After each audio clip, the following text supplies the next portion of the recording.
Hi everyone, hope you are doing well from wherever you are watching this channel, depending on your time zone. Finally, the Azimio la Umoja principals were in a western region, of course in Kakamega County, but then before going to Kakamega County, they were in Vihiga County, in Luanda constituency. There was a homecoming of one of the DAPK member of parliament, and they invited Raila Odinga as their chief guest.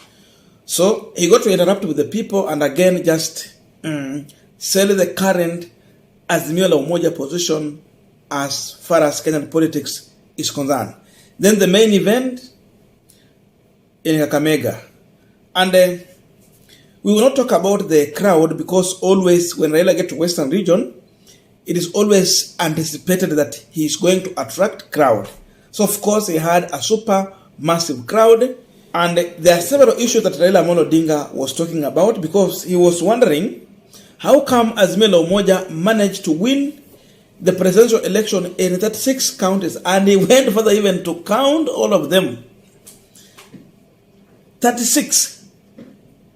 But then Kenya Kwanza winning in 11 counties, then they end up giving victory to William Samoei Ruto. So still it's a question that he is still looking for the answer. And again, the other issue was all about William Ruto when he was in Mombasa. He was responding to Raila Odinga that during the election servers were opened. But then Raila is reminding him that look here, servers were never open. You know, Ruto want to mislead Kenyans to believe that the servers were open. Raila is just disturbing people. The truth of the matter is that IBC had their portal.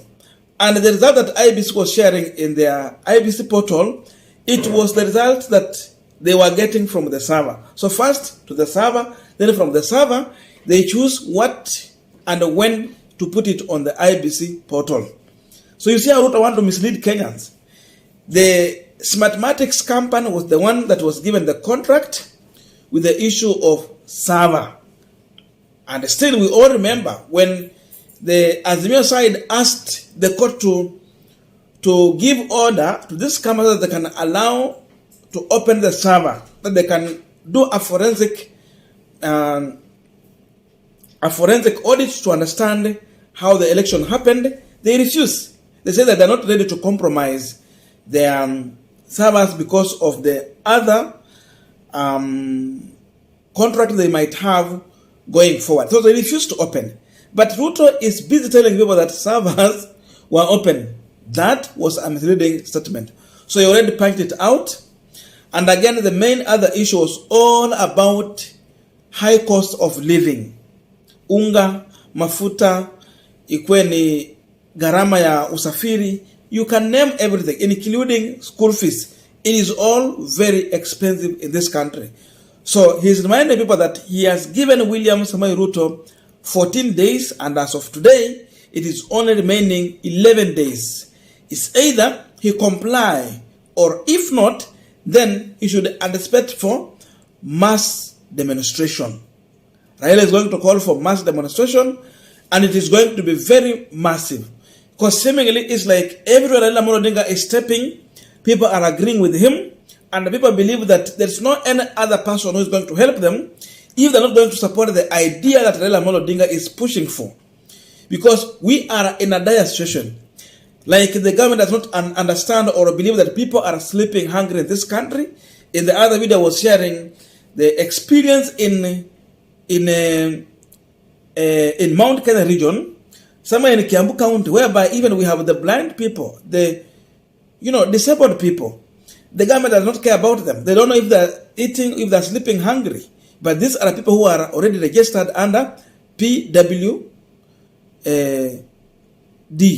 They're registered. But Ruto does not care. So it's all about high cost of living, then the servers, and then the issue to do with the basic commodities being available, and again security to Kenyans, among other things. So people were responding very well on ground. They are buying into the idea. In fact, without anyone telling them, they are already saying that Ruto must go. And they mean what they are saying. No reverse gear. So I want to leave you here with the speech from Raila Odinga. Listen to him. and then drop your comment. But before we go deep into that, please, for those who have not yet subscribed, subscribe to this channel, give it a thumbs up, then watch this video. We, the people, gathered here in Kakamega on this 25th day of February 2023, and having deliberated on our social and economic conditions and the state of politics in our country, hereby resolve as follows. 1. That given the high cost of basic goods like unga, sugar, petrol, diesel, paraffin, and school fees, among others, we hereby declare full support to all efforts by Azimio la Umoja One Kenya Party to force the Kenya Kwanza administration to immediately take steps to restore subsidies that were removed and bring down the cost of food and education. 2. To restore people's voice and to strengthen our democracy, to make government work for the people and not for the cartels. 3. Electoral deceit must stop or must come to an end. The servers must be opened and the truth outed. We, the people, failure to do this, we the people will exercise our sovereignty and restore sanity in our nation. We support Azimio's call for all these measures to be effected within the next 14 days. Sasa, msikia hayo? Sasa tulikuwa hapa na nyinyi watu wa Kakamega mkaamua kwamba nyinyi mtapiga kura kwa Azimio, na mlipiga kura kwa fujo kwa Azimio. Hapa kura ilinyesha kama mvua, lakini nyinyi mnajua siku ya kupiga kura hawa jamaa walipanga njama ya kuiba kura. Kwa hivyo siku hiyo wakasema hakuna uchaguzi ya gavana. Si mnakumbuka? Hiyo ilifanywa makusudi ili watu wengi wasiende kupiga kura. Hiyo walifanya makusudi hapa Mombasa na huko Mombasa na hapa Kakamega. Hawakufanya huko Uasin Gishu, hawakufanya huko Nandi. Waliangalia tu eneo ambaye Azimio iko na wafuasi wengi zaidi, ndio wakasema hakuna uchaguzi wa gavana wakati hiyo. Lakini hata hivyo uliporudisha hiyo uchaguzi tena, gavana wetu alishinda. Si alishinda?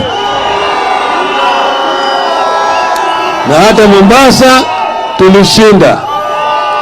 Mulithibitisha imani yenu. Mulithibitisha imani yenu.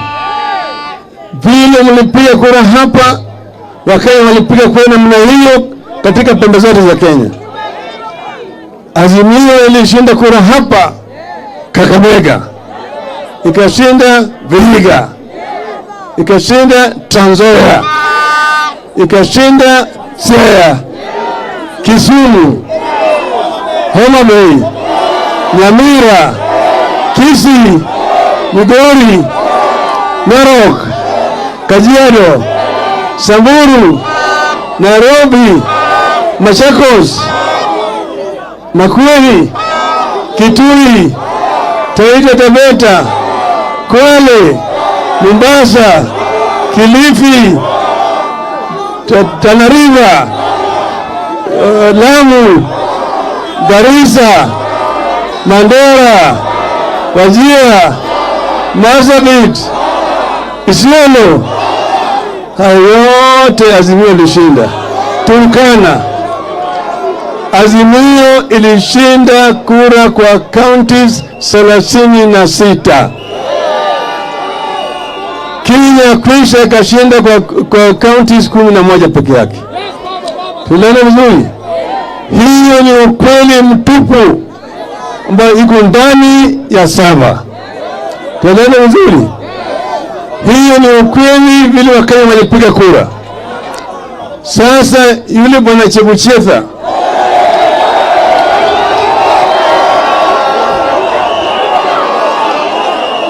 unajua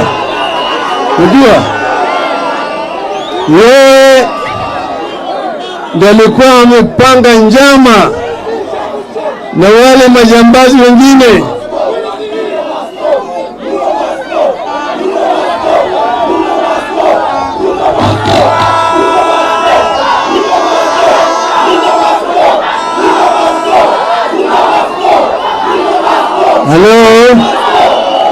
Halo,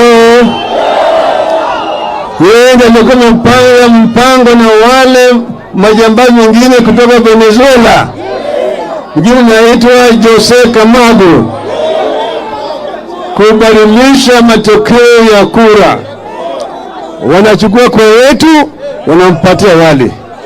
Wanachukua kura yetu, wanapatia bwana Ruto. Wanachukua yetu, wanapatia Ruto.